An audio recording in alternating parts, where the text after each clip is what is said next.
Hello friends, आप सभी का स्वागत है। जैसा कि आप लोगों ने थंबनेल में देख ही लिया होगा कि मैं आपको आज आरआरबी पीओ की मोस्ट रियलिस्टिक स्ट्रेटेजी बताने वाला हूँ 70 डेज़ की। तो वीडियो शुरू करने से पहले थोड़ा सा बता देता हूँ अपने बारे में। I have cleared all bank exams of 2022 including RRB clerk, RRB PO and IBPS PO clerk, SBI PO clerk, and even I have cleared SSC CGL also, and now I'm working in ESIC as UDC। तो आप देखेंगे कि आपकी screen पर अब slide आएगी, तो आप उस स्लाइड को देखते जाइएगा।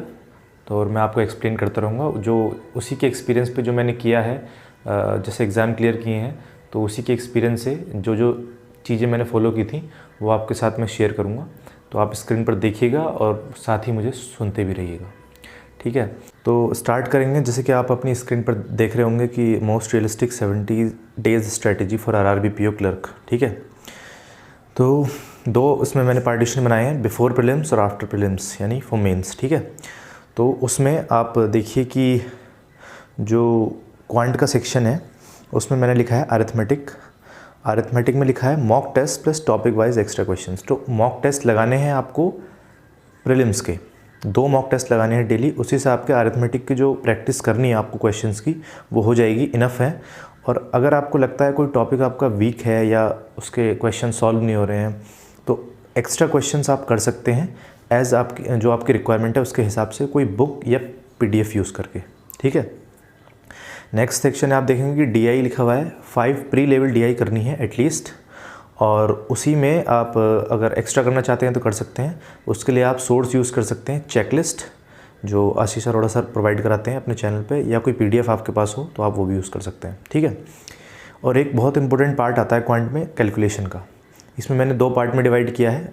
मैं सब कुछ ऐसे ही किया करता था जब मैं तैयारी करता था।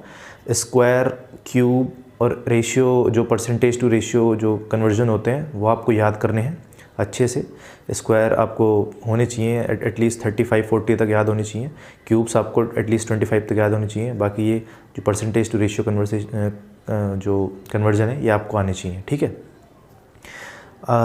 मूव करते हैं रीजनिंग की तरफ। रीजनिंग में आपको यही करना है कि 2 मॉक टेस्ट लगाने हैं प्री के, उसी से आपकी प्रैक्टिस होगी। जो पजल्स होंगे उसके अंदर, और जो पजल होंगे जो एक्स्ट्रा जो वो होंगे उसके अंदर मिसलेनियस क्वेश्चन, ठीक है। ये मैं थोड़ा इसमें मेंशन करना भूल गया हूँ कि इसमें आपको 5 प्री के पज़ल भी करने हैं, ठीक है। वो ऐड कर दूंगा मैं स्लाइड में। 5 आपको प्री के पज़ल भी करने हैं। आप कहीं से भी कोई पीडीएफ यूज़ कर सकते हैं, कुछ भी। उसके अलावा अगर किसी टॉपिक कोई वीक है या कई परेशानी है तो आप यूट्यूब पर अंकुश लामा सर की वीडियो देख सकते हैं किसी भी टॉपिक की, ठीक है। तो और नेक्स्ट सेक्शन है, अभी आपको इंग्लिश प्री में नहीं आती है लेकिन मैंने फिर भी लिखा है वोकैब प्लस रीडिंग। आप वोकैबलरी करते रहिएगा स्टार्टिंग से, जो इंग्लिश चूज़ करने वाले हैं मेंस में, और साथ ही साथ आपको रीडिंग भी करनी है, ठीक है। इसके अलावा मैंने एंड में लिखा है आपको जो मेरी स्ट्रैटेजी जो मैंने आपको बना के दी है, ये इसमें क्या है कि हम प्री की तैयारी तो कर ही रहे हैं लेकिन साथ में थोड़ा मेंस का भी कर रहे हैं। ऐसा मानिए कि अगर स्टार्टिंग से आप मेंस का कुछ न थोड़ा बहुत नहीं करेंगे तो जब प्री आपका, अगर प्री के बाद आपके पास टाइम बहुत कम होता है, उसमें आप एकदम से जब चेंज आएगा तो आप शिफ्ट करने में प्रॉब्लम होगी और एकदम से आपको कॉन्फिडेंस नहीं आएगा फिर जब मेंस देने जाएंगे। तो इसलिए मैंने एक डीआई और एक पजल मेंस का इसमें इंक्लूड किया है। आप क्या काम करिए, कोई भी आपका मेंस के मॉक मिलते हैं आपको, कोई सीरीज़ खरीद रखी हो आपने, टेस्ट सीरीज़ सबमिट करिए और उसी से आप एक डीआई कर लिए एटलीस्ट और एक पजल करिए। 2 भी कर सकते हैं लेकिन एटलीस्ट एक डीआई और एक मेंस का पजल करिए। एसबीआई पीओ का मॉक कर सकते हैं, आरआरबी पीओ का मेंस का मॉक सबमिट कर सकते हैं। तो ये हो गया आपका ये, ठीक है। आफ्टर प्रीलिम्स आते हैं हम। अब कुछ बच्चों को कॉन्फिडेंस नहीं आता कि हमारा क्लियर होगा ना होगा या नहीं होगा तो हम तैयारी नहीं करेंगे, पर ऐसा नहीं है। अगर एक आप थोड़ा एनालिसिस करके आपको लगे, आपको चांसेस कि हाँ हो सकता है, तो आप बिना देरी करे मेंस की तैयारी शुरू करिए। क्वांट में जो जैसे कि आप देख सकते हैं स्लाइड पे, फुल मेंस के मॉक लगाने हैं आरआरबी पीओ का एक मॉक, ठीक है, प्लस उसकी एनालिसिस भी करनी है। इसके अलावा आपको डीआई सॉल्व करनी है एसबीआई या आईबीपीएस पीओ मेंस के मॉक से। 1 करिए या 2 करिए, ठीक है, ये एक्स्ट्रा करना है आपको। इसके अलावा अगर आपको प्रॉब्लम आ रही है मेंस की डीआई, तो जैसा मैंने मेंशन किया है आप क्लासेस भी ले सकते हैं। मेंस डीआई को सॉल्व कैसे करनी है यूट्यूब पर सिर्फ मतलब 4-5 क्लासेस देखिए, जिससे आपको आइडिया लगे किस तरीके से अप्रोच करते हैं मेंस की डीआई, ठीक है। ऐसा ही रीजनिंग में है, आपको ये तीनों में सेम है। क्वांट, रीजनिंग, इंग्लिश में आपको फुल मेंस का मॉक लगाना है आरआरबी पीओ का, प्लस उसके एनालिसिस करनी है। तो एक मॉक लगाएंगे तो तीनों कवर हो जाएंगे इसमें, ठीक है। इसके अलावा आपको रीजनिंग में पज़ल करने हैं सेम मेंस के मॉक से, एसबीआई पीओ या आईबीपीएस पीओ के मेंस के मॉक से आपको पज़ल्स करने हैं सॉल्व, ठीक है। 1-2 जितने आप कर सकते हैं प्रैक्टिस के लिए। तो इससे क्या होगा, जब आप आईबीपीएस और एसबीआई पीओ मेंस के पज़ल करेंगे तो वो अच्छे लेवल के होते हैं, तो आप जब रियल एग्ज़ाम में जाएंगे तो आपको प्रॉब्लम नहीं होगी, ठीक है। उससे आपका जो ब्रेन स्टॉर्मिंग होगी उनसे आपकी, तो वो बहुत हेल्प करेगी एग्ज़ाम में आपको। और आप जैसे कि मैंने ऊपर बताया था, आप क्लासेस भी ले सकते हैं पज़ल्स की। मेंस के पज़ल आपको अगर बल्कि लग रहे हैं, सॉल्व करने में प्रॉब्लम आ रही है, तो स्टार्टिंग में आप क्लासेस लें ताकि आप समझ सकें कि कैसे अप्रोच करना है पज़ल्स को, ठीक है। इंग्लिश में जैसे कि एक तो फुल मेंस का मॉक हो ही गया जैसे कि लिखा हुआ है। इसके अलावा वोकैबुलरी और रीडिंग आपको कंटिन्यू रखनी है, या आप प्रीलिम से करते आ रहे हैं और इसे कंटिन्यू करना है, ठीक है। इसके बाद आता है जीए, जनरल अवेयरनेस। इसमें 2 पार्ट हैं, स्टैटिक और करंट अफेयर। स्टैटिक आप 2 सोर्सेज हैं। मैंने क्या किया था, मैंने जो पीडीएफ गाइडली की पीडीएफ आती है उसे एक बार अच्छे से रीड किया था, फिर एग्ज़ाम से पहले उसे रिवाइज करके चला गया था। मेरे लिए वो इनफ हो गया था। आप चाहें तो अगर वीडियोस भी यूज़ कर सकते हैं, यूट्यूब पर बहुत सारी वीडियोज़ हैं, या कहीं से भी एक बार वीडियोज़ देख लीजिए, फिर जब एग्ज़ाम से पहले एक बार जो भी आप नोट्स बनाएं या पीडीएफ हो उसे एग्ज़ाम से पहले रिवाइज़ करके जाएँ, इनफ होगा स्टैटिक के लिए।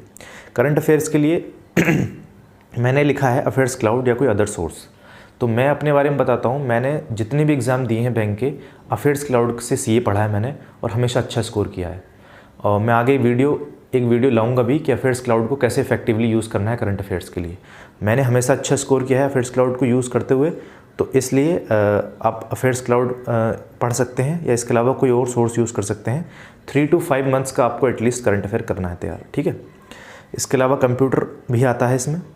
तो कंप्यूटर में मैंने क्या किया था, मैंने पूरा कोर्स किया था। एक जो वीडियोस का कोर्स था उसका अलग अलग पार्ट होते हैं, एक मतलब हार्डवेयर का होता है, जनरेशन वाला पार्ट होता है, कई सारे।